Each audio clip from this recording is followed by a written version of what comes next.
প্রিয় ভাইরা আমার, আল্লাহ পাক রব্বুল আলামিন মহাগ্রন্থ কোরআনে পাকের মধ্যে দুনিয়ার সমস্ত মানুষদেরকে উদ্দেশ্য করে বলেন, বান্দারে আমি আল্লাহ পাক রব্বুল আলামিন পৃথিবীতে বিচরণকারী যত প্রাণী আছে সমস্ত প্রাণীদের রিজিকের দায়িত্ব আমি আল্লাহ পাক রব্বুল আলামিন নিজ হাতে নিয়ে নিয়েছি। তার মানে আল্লাহ পাক রব্বুল আলামিন সমস্ত মানুষদেরকে বলতে চান, বান্দা পৃথিবীতে বিচরণকারী যত প্রাণী আছে সমস্ত প্রাণীদের রিজিকের দায়িত্ব যদি আমি আল্লাহ পাক নিজের উপর নিয়ে থাকি, তাহলে তোমার এত মেহনত করার দরকার নাই, তাহলে তোমার এত কষ্ট করারও দরকার নাই। তোমার কাজ হলো আমি আল্লাহ পাক রব্বুল আলামিন যে কারণে তোমাদেরকে আমি বানিয়েছি তার উদ্দেশ্য হলো তুমি ইবাদত বন্দেগী করবা। একজন রিক্সা চালককে জিজ্ঞাসা করা হয়, রিক্সা চালকওয়ালা সকাল থেকে নিয়ে সন্ধ্যা পর্যন্ত আপনি এত কেন মেহনত করেন? তাহলে ওই ব্যক্তিটা বলবে, আমি যেন সুন্দর করে আমি যেন রিজিকের ব্যবস্থা করতে পারি, আমার সন্তান, আমার স্ত্রী, আমার পরিবারের যত সদস্যবৃন্দগুলো আছে সমস্ত সদস্যগুলো যেন সুন্দর করে রিজিক ভক্ষণ করতে পারে, অন্য কোনো ব্যক্তির হাতে হাত পাততে না হয়। ঠিক কি ঠিক না? আল্লাহ পাক রব্বুল আলামিন যখন আপনার আমার রিজিকের দায়িত্ব নিজের হাতে নিয়ে নিয়েছে, অথচ দেখা যায় এই দায়িত্ব নেওয়ার পরে আমি এই বিশ্বাস করতে পারি আল্লাহ পাক রব্বুল আলামিন কখনো কোনো মানুষকে রিজিক না খাওয়িয়ে কখনো মরণ দিবে না। একজন মানুষ রিজিক যে পরিমাণ খুঁজে, হাদিসে আসছে রিজিক তার চেয়ে 1000 গুণে বেশি খুঁজে। বলেন সুবহানাল্লাহ। আমি কি পরিমাণ খুঁজি রিজিক? আপনার আমার চেয়ে রিজিক আপনার কারো বেশি খুঁজে। কিন্তু প্রশ্ন হলো, হুজুর আপনি বললেন রিজিকের দায়িত্ব আল্লাহ তাআলার কাছে, ফিলিস্তিনে তাকায় দেখেন তো কত লক্ষ কোটি মানুষ, হাজার হাজার সন্তানরা, স্ত্রীরা, নারীরা, তারা সবাই রিজিক না পেয়ে আজকে না খেয়ে মারা যাচ্ছে। তাহলে আপনি বললেন রিজিকের দায়িত্ব আল্লাহর হাতে, তাহলে রিজিক না খেয়ে রিজিকের অভাবে তারা আজকে মারা যাচ্ছে। ঠিক কি ঠিক না বলেন? প্রিয় ভাইরা আমার, আল্লাহ পাক রব্বুল আলামিন যখন বলেছেন সমস্ত মাখলুকের, সমস্ত প্রাণীদের রিজিকের দায়িত্ব আমি আল্লাহ পাক রব্বুল আলামিন নিয়ে নিয়েছি, এই কথার অর্থটা আমাদেরকে একটু ভালো করে বোঝা দরকার। সেই জিনিসটা আমাদের বোঝা দরকার হলো, সমস্ত উলামায়ে কেরামরা বলেন আল্লাহ পাক রব্বুল আলামিন রিজিকের দায়িত্ব নিয়েছেন মানে হলো আল্লাহ পাক রব্বুল আলামিন সমস্ত মানুষের একটা জীবনের পরিসমাপ্তির একটা চূড়ান্ত সময় নির্ধারণ করেছেন, যার নাম হলো মৃত্যু। আওয়াজ দিয়ে বলেন, তার নাম কি? তার নাম হলো মৃত্যু। তার মানে রিজিকের দায়িত্ব নিয়েছেন বলতে উদ্দেশ্য হলো একজন ব্যক্তি তার মৃত্যুর আগ পর্যন্ত আল্লাহ পাক রব্বুল আলামিন যতদিন তার হায়াত থাকবে ততদিন পর্যন্ত আল্লাহ পাক রব্বুল আলামিন তাদেরকে রিজিকের ব্যবস্থা করে দিবে। তার মানে হলো যতক্ষণ পর্যন্ত তার হায়াত থাকবে ততদিন পর্যন্ত কোনো ব্যক্তি না খেয়ে অনাহারে মারা যেতে পারে না। অথচ আমরা লক্ষ্য করলে দেখা যায় কিছু কিছু ব্যক্তিরা অনাহারে মারা যাচ্ছে। তার মানে এটা না, তার মানে অনাহারে সে কখনো মরতে পারে না, কারণ ওই ব্যক্তির হায়াত শেষ হয়েছে বিদায় সে মারা গিয়েছে। আজকে আমরা যদি লক্ষ্য করি তাহলে বোঝা যাবে কিছু ব্যক্তির হায়াত যখন শেষ হয়ে যায়, মানুষের হায়াত যখন শেষ করে দেয় আল্লাহ পাক রব্বুল আলামিন, তখন রিজিকের সরবরাহ করা আল্লাহ পাক উপর থেকে বন্ধ করে দেন। এজন্যই মানুষ অনাহারে লোকগুলো মারা যায়। এজন্য কিছু ব্যক্তি আছে অসুস্থ অবস্থায় মারা যায়, আবার কিছু ব্যক্তি আছে পানিতে ডুবে মারা যায়। আমরা বলি আহারে মানুষটা আজকে পানিতে ডুবে মারা গেল, কয় না না না, পানিতে ডুবে মারা যাওয়া শুধুমাত্র ওই ব্যক্তির মৃত্যু তখন এসেছিল, ওই ব্যক্তির মৃত্যুটা পানিতে ডুবেই মারা যাওয়ার একটা ব্যবস্থা ছিল। মানুষের হায়াত শেষ হয়েছে, হয়ে যাওয়ার সাথে সাথে সেই পানিতে ডুবে মারা গিয়েছে। পানিতে ডুবা এটা তেমন কিছু না, অর্থাৎ পানিতে ডুববে আর লোকটা মারা যাবে, এটাই তার ভাগ্যে লেখা ছিল, এজন্য সে পানিতে ডুবে মারা গিয়েছে। প্রিয় ভাইরা আমার, আল্লাহ পাক রব্বুল আলামিন বলেন যেহেতু রিজিকের দায়িত্ব আমার হাতে, এই কথা আপনাদের বিশ্বাস হয় কিনা? আওয়াজ দিয়ে বলেন। বিশ্বাস হয়? বিশ্বাস হবে কিভাবে? কারণ আজকে আমরা হলাম নিজের রোজগারের উপর বিশ্বাসী, ঠিক কি ঠিক না? একজন রিক্সা চালক এই কথা বিশ্বাস করে, আমি যদি সকাল বেলায় ঘর থেকে বের না হই, আমি যদি রিক্সা না চালাই, তাহলে মালিক আমাকে রিজিক দিবে না। একজন ভ্যান চালকের তার বিশ্বাস হলো, যদি আমি সারাদিন কষ্ট মেহনত করে ভ্যান না চালাই, আমি যদি ভ্যান না চালাই, তাহলে আল্লাহ পাক রব্বুল আলামিন আমাকে রিজিকের ব্যবস্থা করবেন না। দুনিয়াতে যত দিন মজুরি কাজ করনো বলা ব্যক্তি আছে, সমস্ত মানুষের আকীদা আর বিশ্বাস হয়ে গেছে, সে যদি রোজগার না করে তাহলে তার রিজিকের ব্যবস্থা হয় না। সবার বিশ্বাস হলো ভ্যানের উপরে, রিক্সা চালকের রিক্সার উপরে, চাকরিওয়ালার চাকরির উপরে, ব্যবসাওয়ালার ব্যবসাওয়ালার উপরে, অর্থাৎ দুনিয়ার সব আসবাবপত্রের উপরে বিশ্বাস যে ওগুলা না করলে আমরা রিজিক পাবো না, যার কারণে মালিক ওদের উপরে ছেড়ে দিয়েছে। না হয় আল্লাহ পাক রিজিকের ব্যবস্থা করতে পারতেন কিনা বলেন? বর্তমানে আমরা পাখি দেখতে পাচ্ছি, পাখি, এই পাখির কয় বিঘা জমি আছে বলেন তো? আছে? কয় না।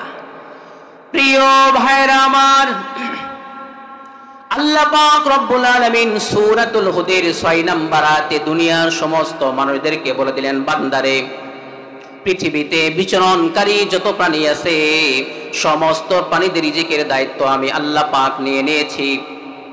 এই কথার এই আয়াতের ব্যাখ্যা করতে গিয়ে আল্লামা কুরতুবী রাহমাতুল্লাহি আলাইহি তাফসীরে কিতাবের মধ্যে লেখেন, আল্লাহ পাক যে মানুষকে রিজিক দিয়ে থাকেন তা তোমরা কিভাবে বিশ্বাস করবে? একটা ঘটনা যদি আপনাদেরকে শোনাই তাহলে সবাই বিশ্বাস করবেন। সেই ঘটনাটা হলো আবু মুসা আশআরী রাদিয়াল্লাহু তাআলা আনহু আর আবু মালিক আশআরী রাদিয়াল্লাহু তাআলা আনহু, তারা দুইজনে বলেন যে আমরা একদিন ইয়ামান শহর থেকে মদিনায় সফর করলাম। মদিনায় সফর করা অবস্থায় মদিনাতে যখন আমরা সফর করে গেলাম, সফর করে যাওয়ার পরে আমরা যে পরিমাণ খাদ্য আমাদের সাথে নিয়ে আসছিলাম, আমরা যে পরিমাণ পানি আমাদের সাথে নিয়ে আগমন করেছিলাম, হঠাৎ করে আমাদের খাদ্যগুলো ফুরিয়ে যায় এবং আমাদের পানিগুলো শেষ হয়ে যায়। এমত অবস্থায় আমাদের হাতে আর কোনো খাদ্যের ব্যবস্থা পর্যন্ত থাকে না। সামান্য পরিমাণ খাদ্য আমাদের হাতে জমাও থাকে না, সামান্য পরিমাণ পানি আমাদের হাতে জমা থাকে না। পানি আর খাদ্যর অভাবে আমরা আস্তে আস্তে একদম ক্লান্ত হতে লাগলাম, দুর্বল হতে লাগলাম। এমত অবস্থায় আমরা মনে মনে ভাবলাম, আল্লাহর নবী আলাইহিস সালাতু ওয়াস সালাম এখনো জীবিত আছে। আমরা যদি একজন ব্যক্তিকে আল্লাহর নবী আলাইহিস সালাতু ওয়াস সালামের কাছে পাঠাই, আল্লাহর নবী হয়তো আমাদের জন্য কিছু রিজিকের ব্যবস্থা করতে পারেন।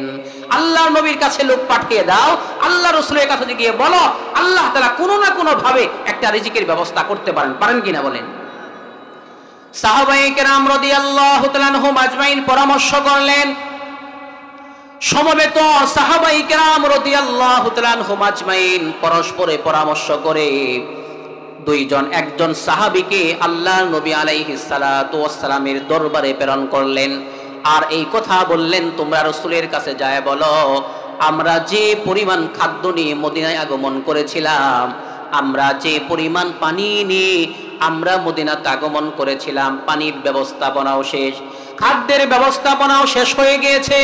ইয়া রাসূলুল্লাহ, যদি আপনি আমাদের জন্য খাদ্যের আর পানির ব্যবস্থা না করেন, তাহলে আমরা মরা ছাড়া আমাদের কোনো উপায় থাকবে না। এই কথা গিয়ে অভিযোগ করে বলো। আল্লাহ রাসূল সাল্লাল্লাহু আলাইহি ওয়াসাল্লাম কোনো ব্যবস্থা করবেন হয়তোবা। একজন সাহাবীকে পাঠানো হলো। সাহাবী পা হাঁটি হাঁটি করে জনাবে মুহাম্মদ রাসূলুল্লাহ সাল্লাল্লাহু আলাইহি ওয়াসাল্লামের কাছে গেলেন। যাওয়ার পরে আল্লাহর নবী আলাইহিস সালাতু ওয়াস সালামের কাছে যাওয়ার পরে এখনো ঘরের মধ্যে প্রবেশ করেন নাই। প্রবেশ না করে দরজার কাছে মাত্র গিয়েছেন, এমত অবস্থায় আল্লাহর নবী আলাইহিস সালাতু ওয়াস সালাম গরম থেকে সুন্দর একটা আয়াতে কারিমা পাঠ করতেছিলেন। সেই আয়াতে কারিমা হলো সূরাতুল হুদের 6 নম্বর আয়াত। 6 নম্বর আয়াত তেলাওয়াত করলেন, ওয়ামা মিন দাব্বাতিন ফিল আরদি ইল্লা আলাল্লাহি রিজকুহা। আল্লাহ পাক রব্বুল আলামিন আয়াতের মধ্যে বলছেন, পৃথিবীতে বিচরণকারী যত প্রাণী আছে সমস্ত প্রাণীদের রিজিকের দায়িত্ব আমি আল্লাহ পাক রব্বুল আলামিন নিজ হাতে নিয়ে নিয়েছি, বলেন সুবহানাল্লাহ। সমস্ত দায়িত্ব যদি আল্লাহ পাক নিয়ে থাকেন, এই আয়াতটা যখন মুহাম্মদ রাসূলুল্লাহ সাল্লাল্লাহু আলাইহি ওয়াসাল্লাম ঘর থেকে তেলাওয়াত করলেন, আর এদিক দিয়ে ওই সাহাবী অভিযোগ করতে আসছিল, সেই সাহাবী মাত্রই শুনলো, শোনা মাত্রই আল্লাহ নবী আলাইহিস সালাতু ওয়াস সালামের ঘরের মধ্যে ওই সাহাবী আর ঘরের মধ্যে প্রবেশ করলো না। প্রবেশ না করে সুন্দর করে তার সাহাবায়ে কেরামের কাছে আবার চলে গেল। সাহাবায়ে কেরাম জিজ্ঞাসা করলেন, কি খবর নিয়ে আসছো বলো। ওই সাহাবী বলে, আল্লাহ নবী আলাইহিস সালাতু ওয়াস সালামের কাছে আমি গিয়েছিলাম, কিন্তু তোমরা একটা সুসংবাদ গ্রহণ করো, একটা সুন্দর সুসংবাদ গ্রহণ করো। ওই সুসংবাদটা হলো অচিরেই আল্লাহ পাক রব্বুল আলামিন তোমাদের জন্য খাদ্যের ব্যবস্থা করে দিবে। অপেক্ষা করো, কিছুক্ষণের মধ্যেই আল্লাহ তাআলা হয়তো তোমাদের জন্য উত্তম একটা ব্যবস্থা করবেন, বলেন সুবহানাল্লাহ। আল্লাহ নবী আলাইহিস সালাতু ওয়াস সালামের কাছে সাহাবী কিন্তু যায় নাই। সমস্ত সমবেত সাহাবায়ে কেরাম রাদিয়াল্লাহু তাআলা আনহুম আজমাইন মনে মনে ভাবলো, হয়তোবা আমরা রাসূলের কাছে পাঠিয়েছিলাম, হয়তোবা রাসূলুল্লাহ কোনো খাদ্যের ব্যবস্থা করবে বলে আমাদেরকে সংবাদ দিয়েছে। আপনারা কি বলেন, ওই লোকটা কি মুহাম্মদ রাসূলুল্লাহর ঘরে ঢুকছিল? না না না, ঘরে তো ঢুকে নাই। কিন্তু তারা এটা মনে মনে বুঝে নেয়, কিন্তু মনে মনে মন কলা খাইলে তো আর পেট ভরে না, ঠিক না। সমস্ত সাহাবায়ে কেরামরা মনে মনে ভাবলেন খাদ্য আসবে, পাঠাবে রাসূলুল্লাহ। ইতিমধ্যেই ওই সাহাবীর বিশ্বাস, অন্তর্বর্তী বিশ্বাস হলো মালিক আল্লাহ পাকের আয়াত কখনো মিথ্যা হতে পারে না। আপনারা কি বলেন, আয়াত কখনো মিথ্যা হতে পারে না। এই দৃঢ় বিশ্বাস নিয়ে সে চলে গিয়েছে, যদি সমস্ত প্রাণীদের রিজিকের দায়িত্ব আল্লাহ পাক রব্বুল আলামিন নিয়ে থাকে, তাহলে সমস্ত প্রাণীদের মধ্যে আমরাই হলাম উত্তম প্রাণী। সমস্ত প্রাণীদের রিজিকের দায়িত্ব যদি আল্লাহ পাক নিয়ে থাকেন, তাহলে সমস্যা কোথায়? আমরা হলাম আশরাফুল মাখলুকাত। আল্লাহ পাক রব্বুল আলামিন আমাদেরকে না খাওয়িয়ে রাখতে পারেন না, ঠিক না বলেন? আল্লাহ পাক রব্বুল আলামিন কখনো আমাদেরকে না খাওয়িয়ে রাখবেন না। সুতরাং এই বিশ্বাস করে সেই সাহাবী তো চলে গিয়েছে, আর বলছে আল্লাহ পাক ব্যবস্থা করবে। সমস্ত সাহাবায়ে কেরামরা মনে মনে ভাবলেন রাসূলুল্লাহ পাঠাবে। ইতিমধ্যেই সময় অতিবাহিত এখনো হয় নাই, এখনো সময় তেমন পার হয় নাই। কিছু সময় পার হবার সাথে সাথেই একজন ব্যক্তি সুন্দর করে তার মাথার উপরে খাঁচা ভর্তি গোশত আর রুটি নিয়ে বান্দা হাজির হয়ে গিয়েছে। আসতে বলেন সুবহানাল্লাহ, একটু জোরে বলেন না সুবহানাল্লাহ। মধ্যেই যখন খাঁচা ভর্তি গোশত আর রুটি চলে আসলো, খাঁচা ভর্তি রুটি আর গোশত দেখে সমবেত সাহাবায়ে কেরাম রাদিয়াল্লাহু তাআলা আজমাইন হাসি মুখে সেগুলা খেতে লাগলেন। গোশত রুটির সাথে খেলে কিন্তু ভালোই লাগে, ঠিক না? ভাতের সাথে গোশত খেলে যে পরিমাণ মজা লাগে, আপনি যদি রুটির সাথে গোশত খান তার চেয়ে 1000 গুণে বেশি ভালো লাগে। আল্লাহ নবী আলাইহিস সালাতু ওয়াস সালাম কিছুই জানেন না। সমবেত সাহাবায়ে কেরাম রাদিয়াল্লাহু তাআলা আনহুম আজমাইন সবাই রুটি আর গোশত ভক্ষণ করলেন, খেলেন। ভক্ষণ করার পরে সামান্য পরিমাণ কিছু গোশত আর রুটি এখনো রয়ে গেল, তারা খেতে পারতেছে না। সুবহানাল্লাহ। যখন খেতে না পারে, এমত অবস্থায় সবাই মিলা পরামর্শ করে দিল, আল্লাহ রাসূল যেহেতু আমাদের কাছে খাদ্য পাঠিয়েছেন, সুতরাং তুমি মেহেরবানি করে আমাদের মধ্য হইতে 2 জন লোককে দিয়ে পাঠায় দাও। ওই সাহাবা 2 জন সাহাবী যেন পা হাঁটি হাঁটি করে এই খাদ্যটা নিয়ে মুহাম্মদ রাসূলুল্লাহর কাছে জমা দিয়ে দেয়। রাসূলের কাছে পাঠিয়ে দাও। অতিরিক্ত যে খাদ্য আছে, হয়তো অন্য সাহাবায়ে কেরাম না খেয়ে থাকতে পারে, উনি হয়তো বা খাবে, তার কাছে পাঠিয়ে দাও। সমবেত সাহাবায়ে কেরাম পরামর্শ করলেন। সাহাবায়ে কেরাম পরামর্শ করার পরে সুন্দর করে তারা 2 জন সাহাবীকে বললেন, অতিরিক্ত গোশত আর রুটিগুলো তোমরা নিয়ে যাও। অতিরিক্ত গোশত আর রুটিগুলো তোমরা নিয়ে মুহাম্মদ রাসূলুল্লাহ সাল্লাল্লাহু আলাইহি ওয়াসাল্লামের কাছে নিয়ে এগুলাকে জমা দিয়ে দাও। বলেন সুবহানাল্লাহ। 2 জন সাহাবী পা পা হাঁটি হাঁটি করে মুহাম্মদ রাসূলুল্লাহর কাছে আসে। আল্লাহ নবী আলাইহিস সালাতু ওয়াসসালামের কাছে এসে বলে, ইয়া রাসূলুল্লাহ, ইয়া হাবিবাল্লাহ, আপনি না আমাদের কাছে কিছু খাদ্য পাঠিয়েছেন, ওই খাদ্যগুলো আমরা সবাই ভক্ষণ করেছি। আপনি যে পরিমাণ পানির ব্যবস্থা করেছেন, সমস্ত পানিগুলো এখনো শেষ হয় নাই। সামান্য পরিমাণ কিছু খাদ্য, গোশত আর রুটি এখনো অবশিষ্ট আছে। এই রুটি আর গোশতগুলো আপনার কাছে জমা দিতে আসছে, আপনি নিয়ে নেন।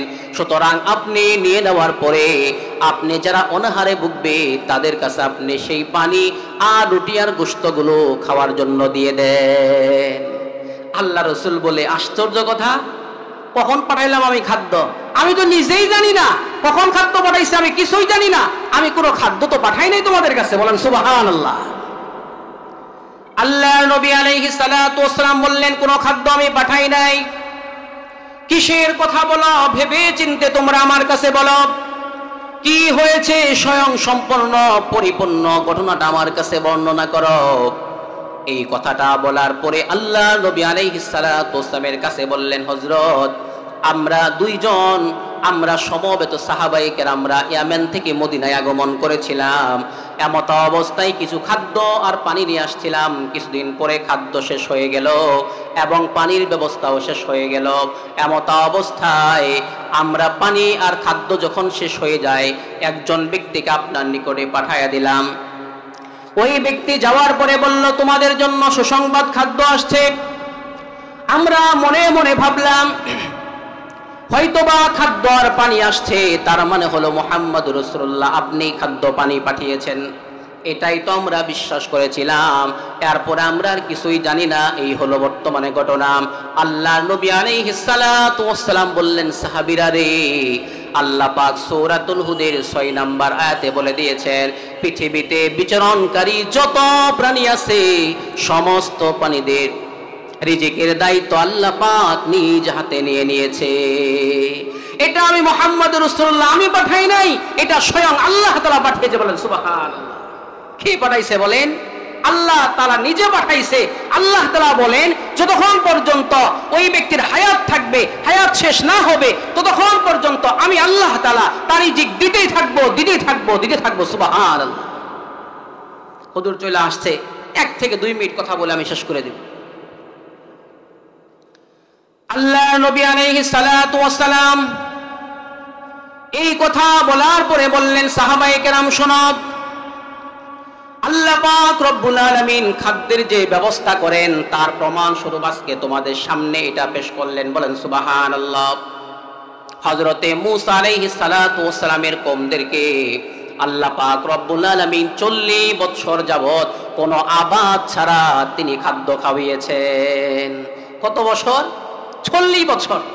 ঈসা আলাইহিস সালাতু ওয়াসসালামের কওমকে উনি খাদ্য খাওয়িয়েছেন দীর্ঘ সময় পর্যন্ত, অনেক বছর পর্যন্ত মাছ আর রুটি আল্লাহ তাআলা খাদ্যের ব্যবস্থা করেছিলেন। সুবহানাল্লাহ।